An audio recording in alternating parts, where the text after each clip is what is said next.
ময়মনসিংহ থেকে তারাকান্দা হয়ে ধোবাউড়া যাওয়ার সড়ক পথে গোয়াতলা বাজারের কংস নদীর ওপর নির্মিত একটি বেইলি ব্রিজ বালুবাহী ট্রাকসহ ধসে পড়েছে।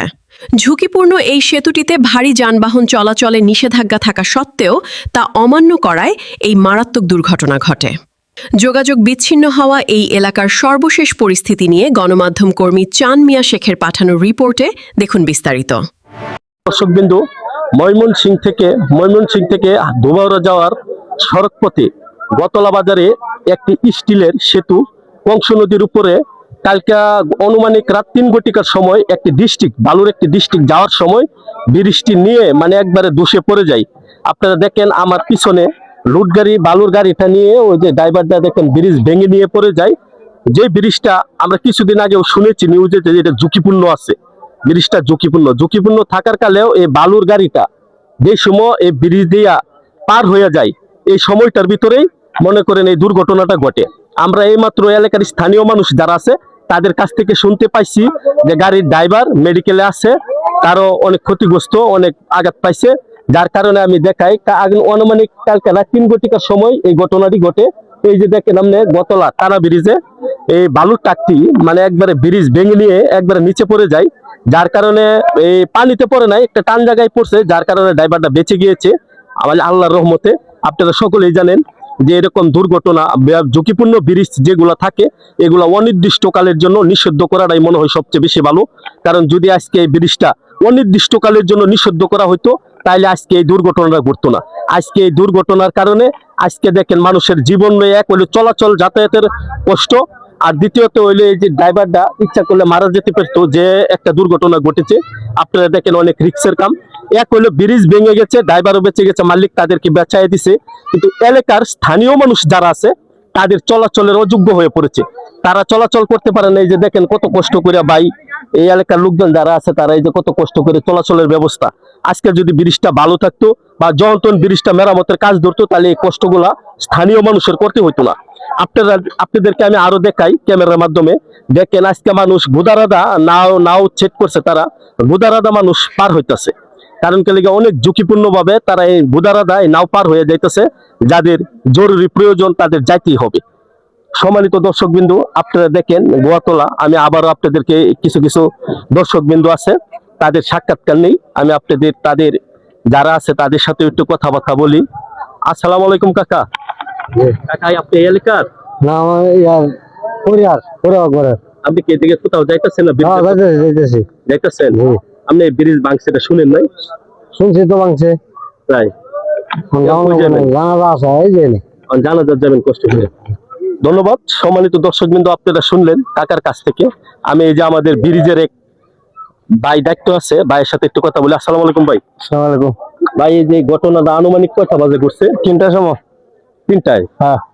এটা কি রাত্রে 3টায়? হ্যাঁ, রাতে 3টা। পরে গাড়িটা যে সময় দিকে পার হয় এই সময় কি কোনো লোকজন ছিল বা আপনি ছিলেন? আমি এলাকায় আসলাম, জেনে নাটকুলিয়া সুরানি জায়গায় নাটকি আছি, নাটকি নাই হরে জায়গায় গেছে গাড়ি যাওয়ার সময় অটোমেটিক কাটিয়ে পড়ছে। হ্যাঁ হ্যাঁ, ড্রাইভার হাসপাতালে ভর্তি।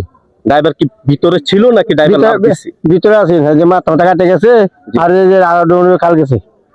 হ্যাঁ।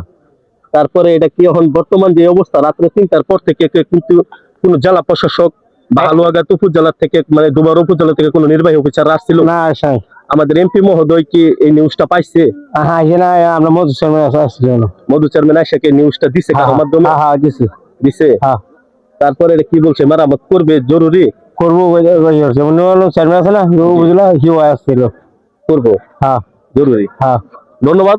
সম্মানিত দর্শকবৃন্দ, আপনারা দেখলেন মানুষের যাতায়াতের কত কষ্ট। এই দুর্ঘটনাটা ঘটে যাওয়ায় আজকে মানুষ কত হয়রানি পেরেশানি শিকার হচ্ছে। দেখেন মানুষ এই ব্রিজটা না পার হইতে পেরে মানুষ দেখেন আপনি নাওদা পার হইতেছে নদীপথে, এই কংস নদীটা অনেক ঝুঁকি নিয়ে তারা মনে করে নাওদা পার হয়ে যাইতেছে, কারণ তাদের না যেয়ে কোনো উপায় নেই, তাদের যেতেই হবে। যার কারণে তারা আজকে এই কষ্টটা করতেছে। জানেন টুটন তারা ব্রিজের কাজ করে না। বালুর গাড়িটা মূলত কার? বালুর গাড়িটা বর্তমানে যারা উঠাই কে তো যে টুটনে জায়গা থেকে তারা রেখে দেয়। বালুর তো এখন বর্তমান শিডিউল ট্রেনটা বন্ধ, সরকারি ভাবে নিষিদ্ধ করা হয়েছে। চিন্তা করলে কি মানে না তারা? আমরা গেছি 3-4 করতেছে পেন্সিলেরা। ধন্যবাদ। সম্মানিত দর্শক বিন্দু, আপনারা জানেন বালুর ইজারা বন্ধ করা হয়েছে, তারপরেও তারা আজকে যদি বালু বিক্রি না করতো, বালু যদি ডিস্ট্রিক্ট গাড়িতে না ভরতো, তাহলে এই ব্রিজটা এই ডিস্ট্রিক্ট গাড়ি পার হইতো না, আর এই দুর্ঘটনাটা হতো না। তাদের অনেক হেলালসির কারণে আজকে সাধারণ মানুষের হয়রানি পেরেশানি তারা শিকার হইতেছে।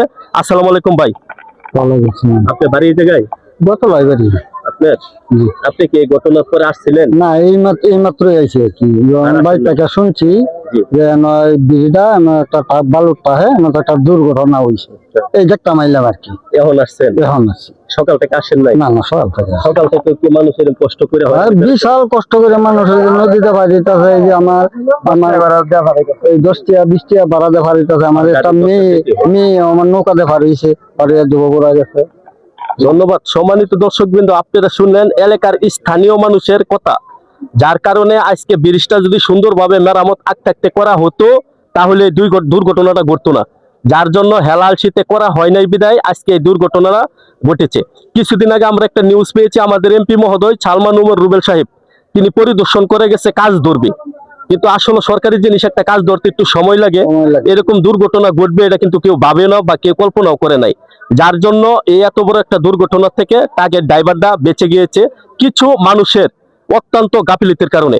সম্মানিত দর্শক বিন্দু, আরো লোকজন আছে। ভাই, আপনার বাড়ি কোথায়? এই জায়গায় গতলাই। আপনি এই ঘটনার সময় কি না আসছিলেন? জি না। এখন তো কি কোনো প্রশাসনের লোকজন আসছে বা কোনো কিছু বলার জন্য? না, আমি দেখি না, আসে নাই। তাই, ধন্যবাদ। কাকা, আপনি এই যে এলাকার? আমি এলাকারই। আপনি আসছেন নাই আগে? আছি। ও, তাই, ধন্যবাদ। সম্মানিত দর্শক বিন্দু, আপনারা দেখলেন যে মানুষের কত কষ্ট, অনেক ভোগান্তি মানুষ শিকার হইতেছে। যার কারণে মনে করেন এক হলো স্টিলের ব্রিজ, কেউ উঠতেও পারতেছে না, কেউ নামতেও পারতেছে না। যার জন্য আমি আবারও আপনাদেরকে গাড়িটা আমরা ক্যামেরার মাধ্যমে, স্টুডিওর ক্যামেরার মাধ্যমে দেখাই, আপনারা দেখেন সেই গাড়িটার ব্রিজটা। ওই যে ওই পারে কত মানুষ দেখেন দাঁড়িয়ে কত কষ্ট করতেছে, দেখতেছে। আজকে এই দুর্ঘটনাটা একমাত্র গাফিলিতি বা একটু হেলালসির কারণে হয়েছে। আর আজকে যদি বালুর ট্রাকটা এই ব্রিজে না উঠতো, জানে যে ব্রিজটা ঝুঁকিপূর্ণ, তারপরও তারা বালুর ট্রাকটা উঠাইয়া দেওয়ার কারণে আজকে এই দুর্ঘটনায় সবাই শিকার হয়েছে। উনি নিজেও মনে করেন আজকে অনেক রিস্ক, তার জীবনের রিস্ক থেকে উনি বেঁচে গিয়েছেন। আমি আপনাদেরকে আরো সুন্দরভাবে নিউজটুকু দেখাই। দেখেন মানুষ এই দিক দিয়ে নদীতে আমরা একটু নাওটা দেয়। আমি এই যে আরেক ভাই আছে, একটু ভাইয়ের সাথে কথাবার্তা বলি। আসসালামু আলাইকুম ভাই। ভাই, আমি কি বলবো, এই গাড়ির কথা কি প্রিন্স আর টুটনে বইলা দিছে যে ব্রিজ ঝুঁকিপূর্ণ? আমার কথা শুনেন, ব্রিজ ঝুঁকিপূর্ণ লেখা আছে না? তার ছিল কিরমান, এটা মরছে না, যে এটা মরার দরকার ছিল, কারণ সে এটা উঠলো কেন?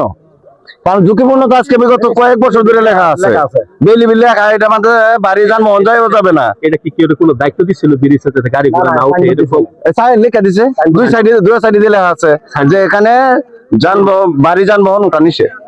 তাহলে তারা উঠলো কেন লাগে? এত সালা মরণের দরকার ছিল। আচ্ছা, হ্যাঁ, বালুটা যে নিচ্ছে, হ্যাঁ, তো মানে যে কোনো একজন। বালু কি প্রিন্সে আর না না, আমার কথা শুনে, বালু কি প্রিন্সে আর টুটন চেয়ারম্যানে বেছে? তাহলে এই কথাটা যে আপনিও তো বলছেন। না না, আমি তো তাদের আপনি প্রিন্সে আর টুটনে কি বালু বেছে?